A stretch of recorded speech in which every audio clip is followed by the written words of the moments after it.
Hey everybody, welcome to the channel. So we wanted to do a video introducing everybody to our newest edition of the Homestead, our International 1086. And we've been looking for a large farm tractor for a while now.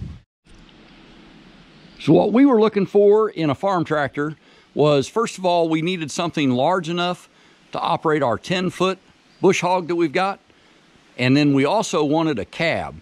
And this cab is sealed up tight, and it has heat and air conditioning, and both work really well. We walk around here. This tractor is a 1978, and it is a 130 horsepower at the PTO.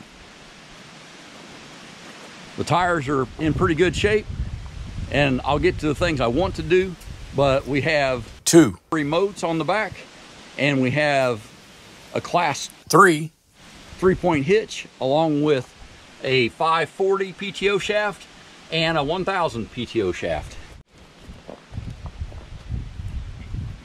We've got a full set of weights on each wheel, and we've got a full set of weights on the front.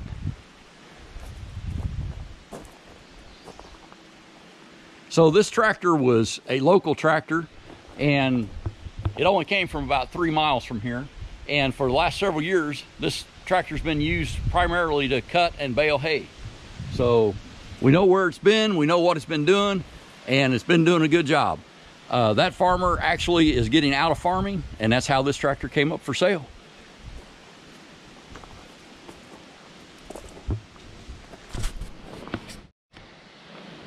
So right now this tractor's set up pretty narrow. I think it's on a set up for a 30-inch row is how they did it, but you can see that the front wheels are slid in as narrow as they'll go, and the rear wheels are also pretty much set up as narrow as they would go.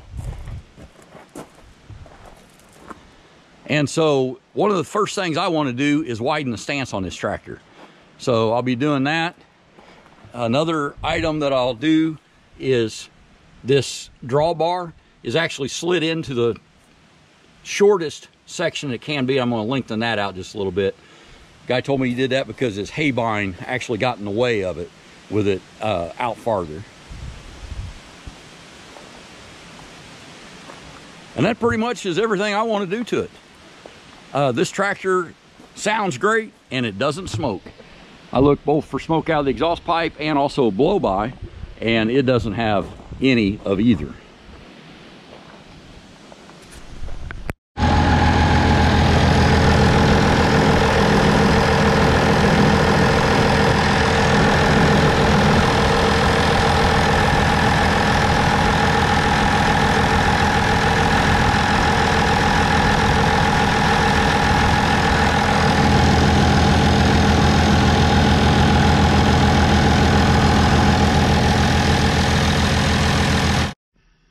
So there was checking for blow-by, and so what you're looking for is when you take the fill cap for the engine oil off while it's running.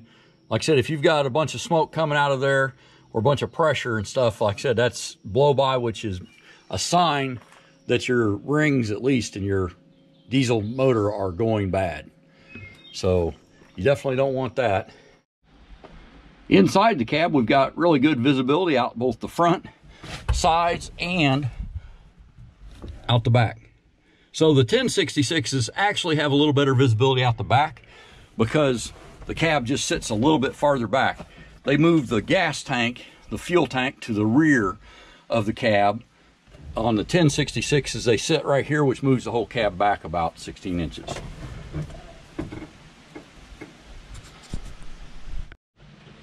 We also have a really nice rear view mirror mounted pretty strategically, and as I drove this home today, like I said, that was just about perfect.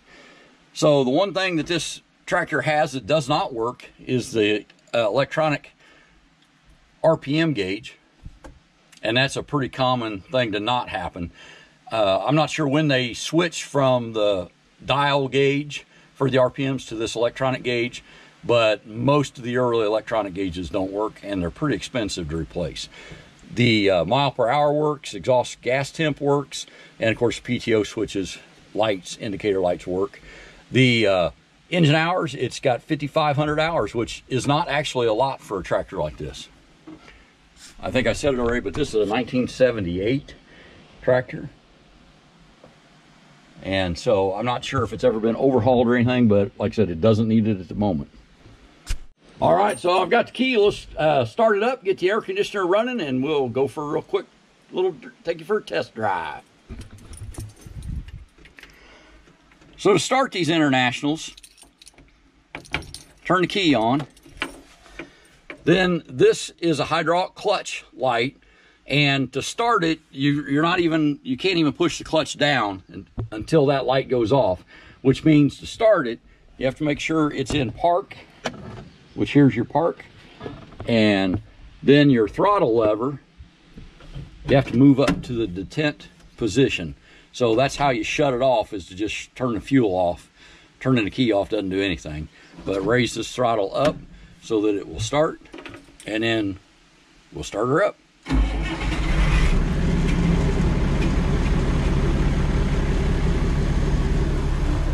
Okay, once it runs for a little bit and builds pressure up, this red indicator light will go out, which will tell you that your clutch is now ready to be used.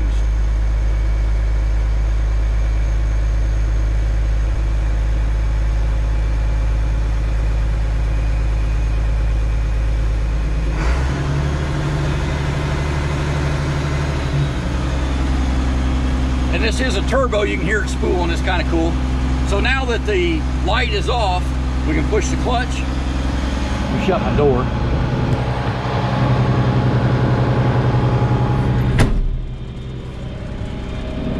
Okay, we push the clutch in, we'll take it out of park, and I'll just go to low,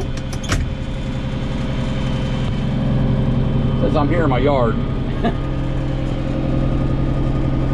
And again, the light is on because now I've got the clutch pushed in, so those are the two indicators that it gives you. And letting the clutch out.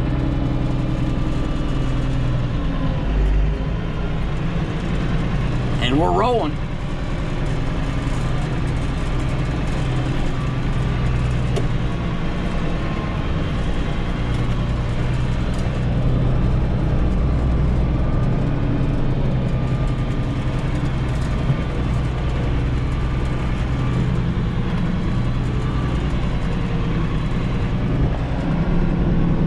There's an 8-foot bush hog that I've got laying over there, and we used that with a 50 horsepower tractor the other day, and it barely got it done. So this tractor will operate that one, but I was trying to find about a 60 horsepower tractor, and when I couldn't really find one of those, I kind of remembered that I also have that 10-foot bush hog. So for that, we thought, well, shoot, there's no reason to stop at a 60 horsepower tractor when we actually could find these large tractors. A lot more common and honestly less expensive. So let me turn my air conditioner on up here. There's maximum and maximum blower, and that thing will run you out of here in just a few minutes.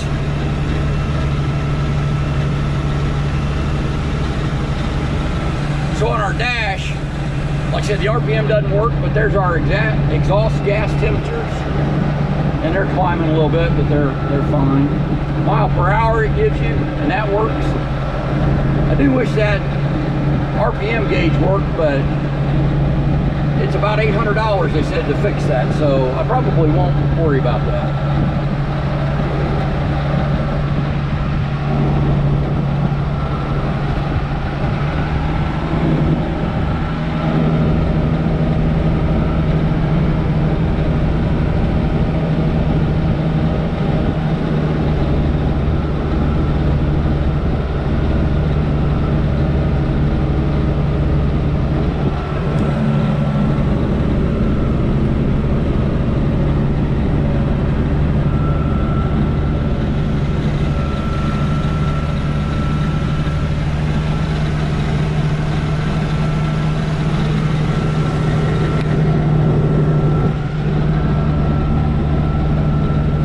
So this is going to be really nice for mowing over at the lake, which is the off-grid property, as well as we've got over 10 acres here, but between mowing up and down the road and then what Bill's got cleared around that pond out front. And this tractor with air conditioning that's already, I'm already totally comfortable in this cab with this air conditioner running, and it's pretty hot out today. It is very sunny. So the other thing we're going to do is we do a lot of stuff out in the woods, and we've got 250 acres here of woods, and there's a lot of trees that blow down in the storms and stuff, and I'm going to be able to use this tractor to pull a lot of those trees out for the mill. I've got my Bobcat that I was going to do a lot of that with, but there's not a tow hitch on that, and so really, you know, it's more designed for pushing, where this big old tractor, it's made to pull, and we're going to put it to use.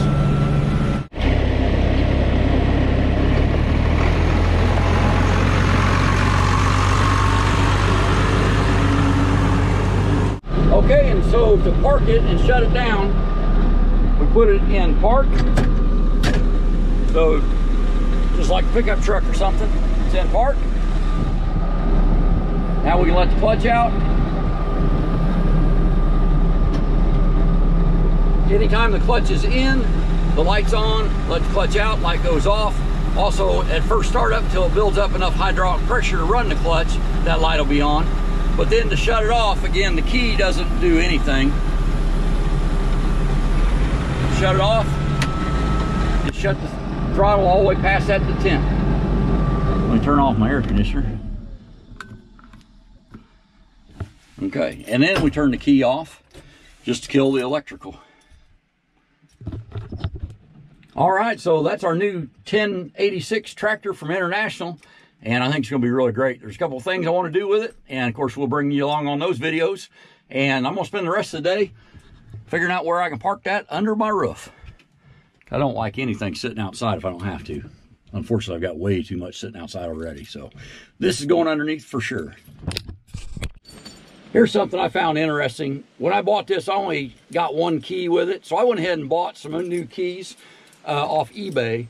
And I don't know if you're aware, but all this equipment, basically it all uses one key. So it's not just the blank that has to be right, but the teeth. And so basically, if you buy a key for an International 1086 and it works in this tractor, it'll work on any of the thousands of 1086s that they build. So this is the key for the tractor that I got that came with it.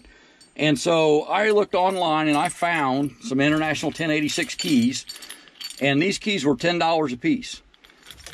But they do work, right? So that's fine. So now I have 3 keys to fit it.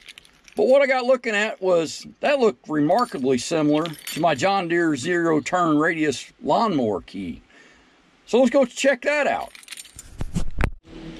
Okay, so here we are on my John Deere ZTR lawnmower. And these lawnmowers, just like other equipment, if you buy a key for it, that'll work in not just this John Deere ZTR, but every John Deere ZTR of this model. So again, thousands. Here's the accessory key that I bought, it's $10, and it works in this mower just fine.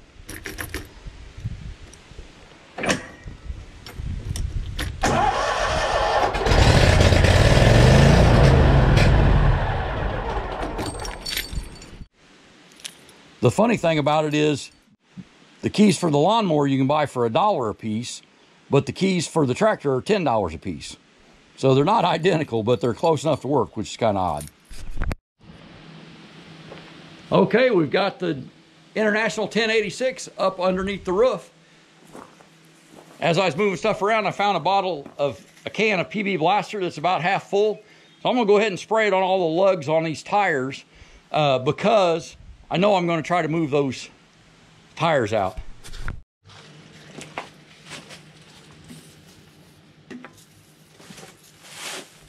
The few things I've seen and read about these wheels is they said that these bolts can be a nightmare to get loose. And this being a 1978 tractor, I mean, it's possible that these have not moved since 1978. So on these wheel weights, there are bolts on every 2 pieces. So every 2 sets has a nut or bolt. So I'll PB Blaster all of them. Okay, and then that bolt in there that looks odd, that is a 2-piece clamp, I guess. that goes on this shaft, and I may or may not slide that out. I'd like to, but I've heard that that's even more difficult than just moving this rim mount piece out, moving the rim out with that piece still there. That'll give it another, looks like about 4 to 6 inches to me. So a foot wider might be good. Okay, and I'll go ahead and PB blaster all of these as well in that part, because this inner shaft slides out to make the this pin drops into different holes, and you can slide the front end apart a little bit also. And I'd like to have both ends of this a little bit wider. So that'll be a different video, but it's definitely going to be a project that we try to do. So thanks a lot for watching. Hope you enjoyed the video. Like I said, I'm loving this International 1086. I think it's going to do exactly what I wanted to do, and it does it for a whole lot cheaper than like a new Kubota. So your miles may vary. Have a great day and be safe.